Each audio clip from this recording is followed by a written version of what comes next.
All right, well, hello, Covenant. This is the video for continuing our book study on Irresistible.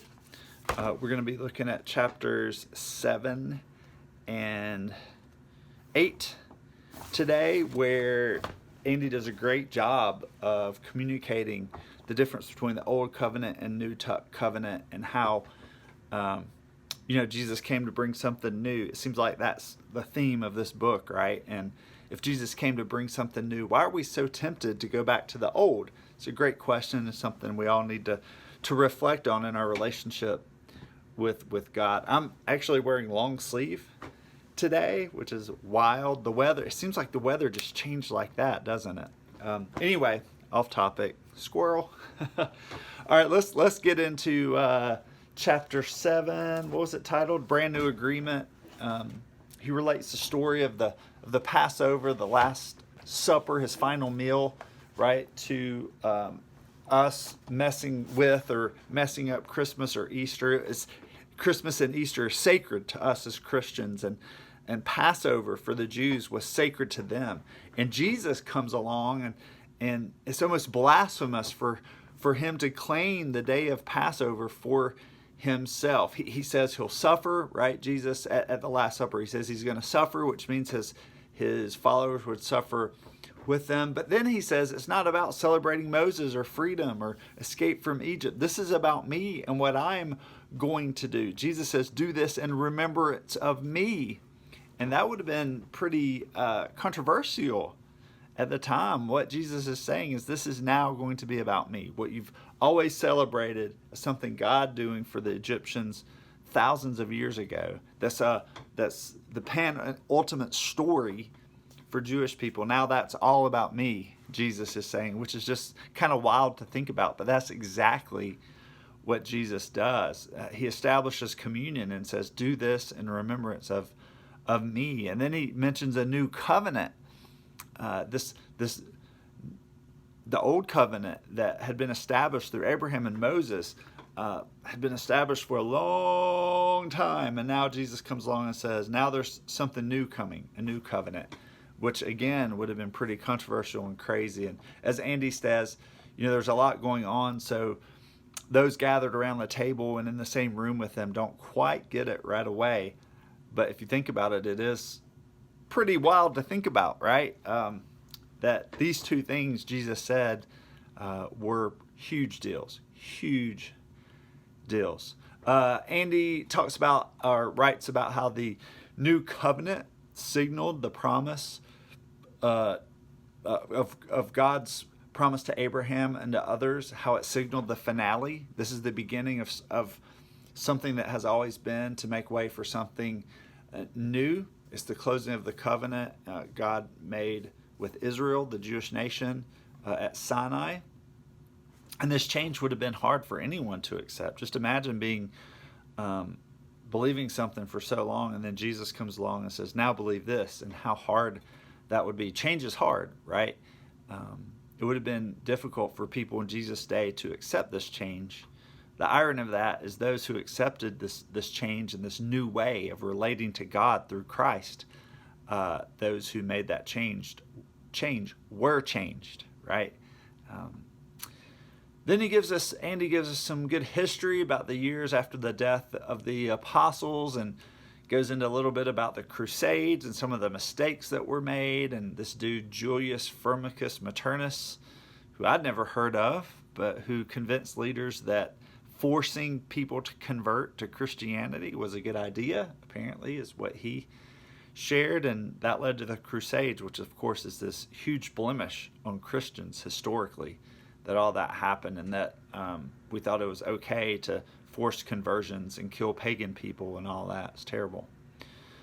This brings us up to the Protestant Reformation. Martin Luther hammered those theses on the castle at Wittenberg in the 1500s, and that changed how people thought about God and related to God. And this idea of sola scriptura came to be: Scripture alone, faith alone, grace alone, God alone, Jesus alone, salvation alone.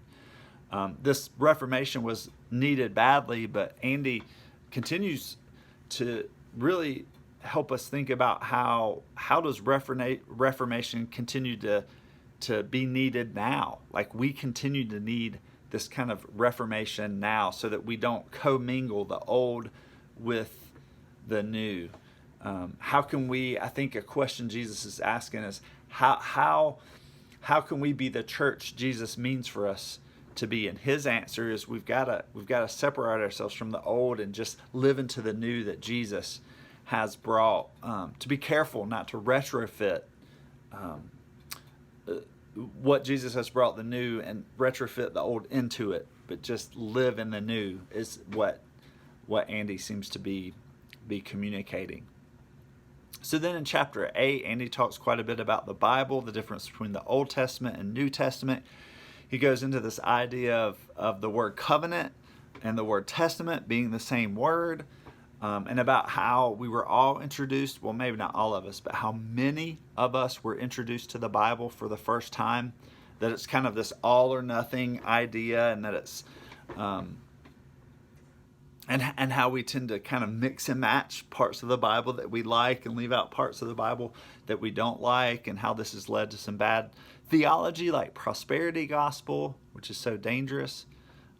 He writes on the page of 94, I love this, on page 94 at the bottom, he says, most bad church experiences are the result of somebody prioritizing a view over a you. Something Jesus never did and instructed us not to do either. In other words, we should not let theology get in the way of loving people, of welcoming people, of showing people grace and compassion.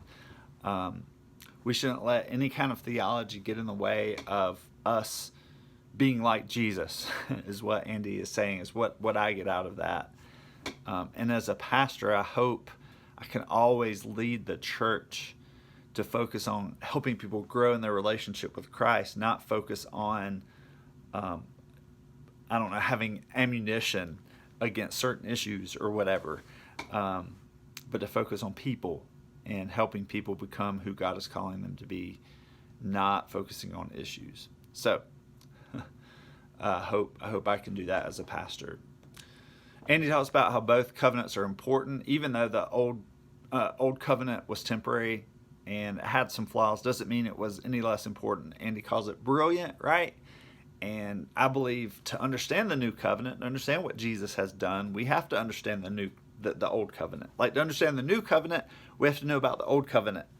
And the message series we're in here at Covenant on Sunday mornings is called Connect the Dots, where we're connecting who Jesus is with some of the stories and big figures of the faith in the Old Testament, and how they're connected and why it matters, right? The Old Testament and the New, why that connection matters, and how understanding the Old Covenant, the Old Testament, and those figures and what they did and what God was doing then, how that helps us know what Jesus has done and have a clearer picture of who Jesus is and why it matters so much in our lives today. All right, then towards the end of the chapter, he goes into some detail about the differences and how we understand the covenants, and how the new covenant has everything we need in it to have a relationship with God. And there's kind of this warning, why would we go back, to the old when we have the new? And the new has been brought to us by Jesus, right? So we need to live into that.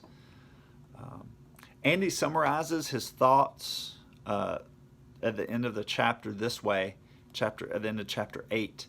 He says, Jesus came to launch something new, and as long as we blend the old with the new, we will miss the beauty and power of what Jesus gave his life to unleash in the world.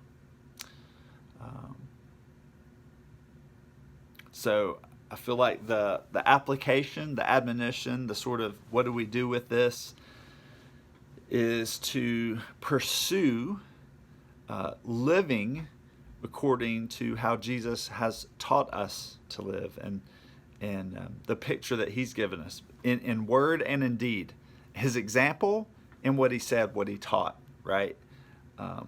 He said, a new command I give you, love one another. he said that people will know that you are my disciples. People will know that you are Christians by how you love each other. That was something new. No person had ever come along and talked about God that way. That God is a God of love, and that we are required to love one another. And here Jesus comes along and says that, and he even calls it a new command, and that people will know us with how we love each other. And of course, Christians have not done the best job of loving each other, kind of in general in the world, have we? I know I've seen moments of it. Like I've experienced powerful Christian love that's just amazing, and I wish everyone could experience. But it just seems like the stories we hear in the secular news is usually cast Christians in a negative light. And as people who love Jesus, we have to do everything we can to love each other and to let that become the common reputation of someone who calls himself a Christian. To have the reputation of being someone who loves with grace and compassion and joy. So that's kind of where my thoughts went as I read this chapter, to live into the new that Jesus brought. And for me, that is focused on love. So, all right. Well, thanks for joining me, and we'll see you next time. We'll pick up in chapter 9 and go from there. All right. Bye, y'all.